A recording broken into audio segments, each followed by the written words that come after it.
Justification نہیں ہے ان حملوں کی کسی بھی حوالہ سے۔ ایک انٹرنیشنل لاء کو وائلیٹ کیا گیا ہے، ایک خود مختار اسلامی ملک کی داخلی سالمیت کو چیلنج کیا گیا ہے، اس کے اوپر اٹیک کیا گیا ہے، تو ہم اس کی شدید الفاظ میں مذمت کرتے ہیں۔ کسی بھی حوالے سے یہ عمل قابل جواز نہیں تھا، اور امریکہ کی طرف سے یہ بات کہنا یا اس حملے کو بنیاد بنا کر ایران کو جھکانے کی کوشش کرنا، یہ فعل ان اٹ سیلف قابل مذمت ہے۔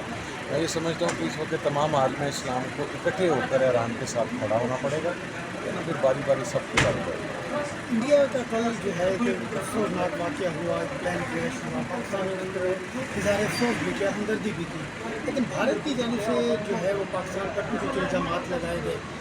آپ سمجھتے ہیں کہ بھارتی جو مودی رویہ ہے وہ کیا چاہتے ہیں؟ انتہا پسندانہ رویہ ہمیشہ نقصان دہ ہوتا ہے۔ کل جو انسیڈنٹ ہوا پلین کریش کا، اس میں سیریس دنیا میں کسی بھی جگہ پر اس قسم کا اگر انسیڈنٹ ہوتا ہے تو اس کی ہمیشہ افسوس اس کے اوپر اظہار کیا جاتا ہے، لیکن جس طریقے سے مودی میڈیا نے یا گودی میڈیا یا what ever you call them, انہوں نے فوراً پاکستان پر الزامات لگانے کی کوشش کی، کہیں کہا گیا کہ پاکستان کا کوئی ڈرون استعمال ہوا۔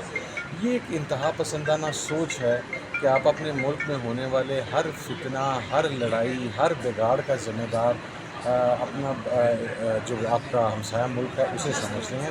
ان رویوں کے ساتھ آگے نہیں بڑھا جا سکتا، اور یہ رویے نہ صرف تلخی لاتے ہیں بلکہ پھر ان کے تاریخ کے اندر بڑے دیر پا اور طویل المدتی جو نقصانات ہیں وہ ممالک کو برداشت کرنا پڑتا ہے۔